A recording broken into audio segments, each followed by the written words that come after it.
happen there. Although it just struck me that a farm in Spain at the start of 2020, that's the place to be. Yeah, I feel lucky about that as well. And away from the crowd. Yeah, it has been a really big change that I'm still, I think, because it's been such a busy time, I'm still processing like what it means. I mean, the big change while I was living in Barcelona that I made and was like leaving the agency that I had started working for there, or that had brought me to live in Spain, and starting my own business, Craig Literary, and making that kind of shift from being an employee my whole life basically to suddenly being self-employed, and like an entrepreneur, which had not ever been anything I would have, I don't know, foreseen before. But ever since I've done it, I've been happier than ever, like with my work, with my quality of life. It's harder work than ever, but yeah, I think I've surprised myself by how well suited I guess I am for it. But then the big shift of leaving urban cosmopolitan life, to moving to, it's actually an off-grid olive farm. And I mean, I did grow up in the country, like in a rural part of Connecticut. So I think I've always had that in me of, you know, really loving nature and calm, quiet times. And I became a lot more, I guess, extroverted during all the years I lived in cities, from like New York to Edinburgh to London and to Barcelona. But it's actually been an easy, or a very, I don't know, positive adjustment to kind of go back to nature and country life. But it does have it's something that I'm still, I think, getting used to. But I think because of the way the world has changed and is changing, like in the context of the pandemic and everything else, for me, it feels like kind of the only way forward, actually, to like keep feeling, I don't know, just a sense of calm and especially in discovering new writers and like kind of developing projects from really early stage. I almost feel like I don't know how I would have been able to do it in any other like setting than this, like during these years. It's I think I always, especially since I founded my agency, I think the gardening metaphor has been like really central to, I don't know, my philosophy of being an agent, the kinds of like way that I go about my work. And so yeah, it helps to actually be in that kind of a setting while I'm doing my work.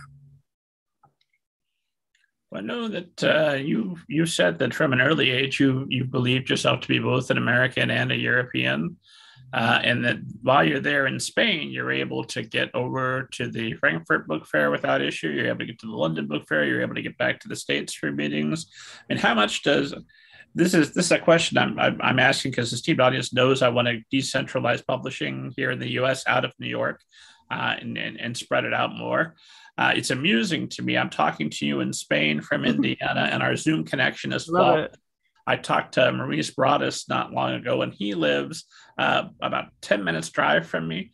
And he was there in his house, very unstable Zoom connection here in Indianapolis. I don't know why that works. But how does living abroad, does that impact you at all with your dealings with US, or does that open you up in what are the advantages and disadvantages of being out of NYC? Mm.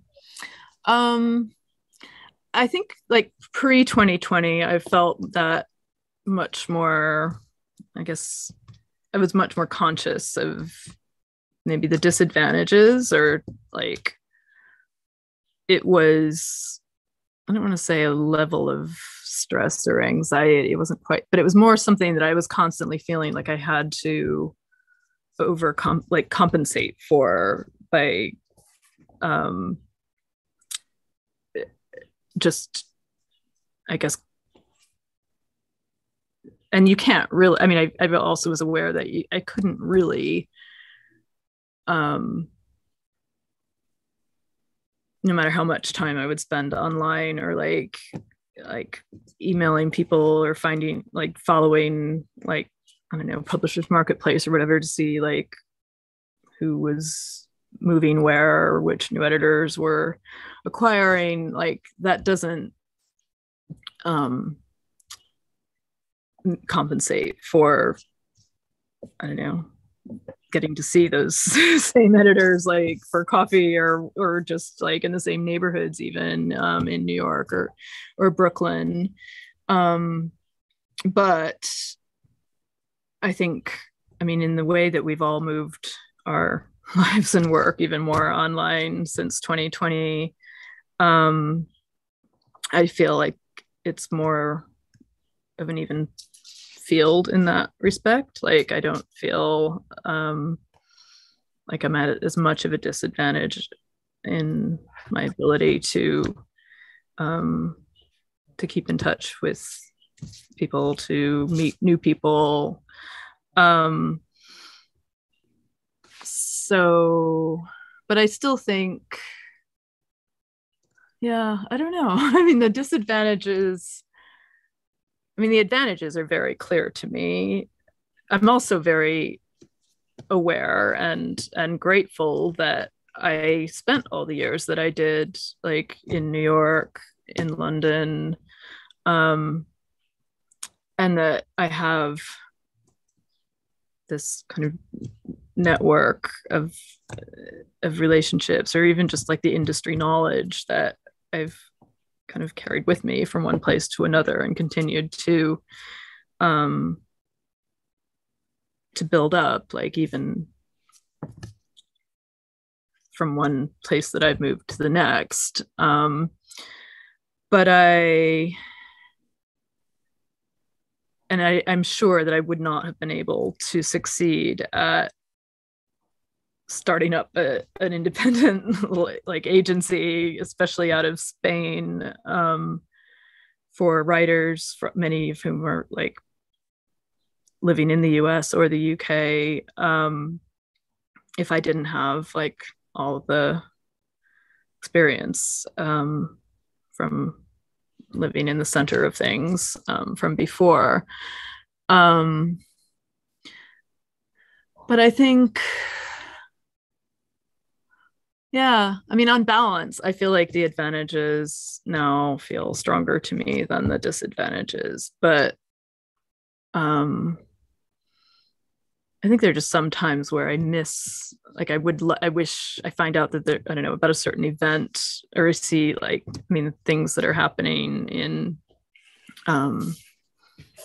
New York, especially, that I realize, oh, I would have liked to be able to have attended that, or, but there's still a lot. I mean, thankfully, with everything that has had to happen online these past few years, that's been great to realize how much I actually can participate in, even by living way over here. But I think it's I really share your um, uh, desire to diversify or diversify and decentralize publishing. Um, and so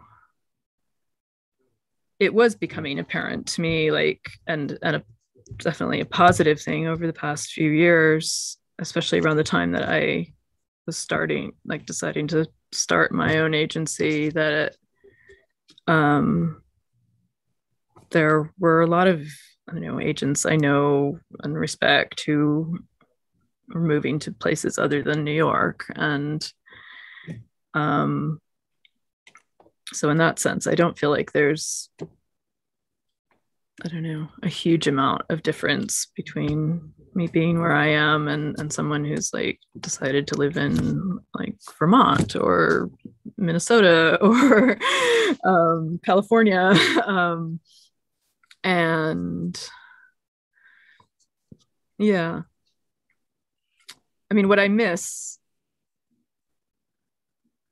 living now in a rural area is community, I guess. Like, and I was definitely like just starting to have kind of been in Barcelona long enough to, I don't know, have a sense of community there. And now I'm about to like move to the other side of the country, so it'll be having to find or create a new community there. But one thing that it was actually one of my writers sort of drove home to me when we talked just last week was that like the agency that I've built or am building and the writers that I've brought together in this, like we're a community. Like so I love that feeling that it's a way of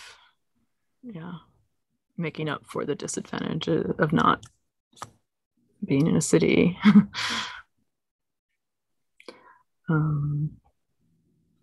But I have loved like trips. I think are definitely still very important. I think in the first like couple of years of the pandemic, I was starting to feel like, oh, I guess there's no, I don't know, way to travel internationally again, maybe, or like, and I was in some ways like not mourning that as much as I think other people were, because I think actually, especially in this industry, we do need to find better ways to be sustainable, and like the just kind of perpetual like traveling is that a lot of people do is, I'm not sure that is going to be the best way forward. But I have really realized how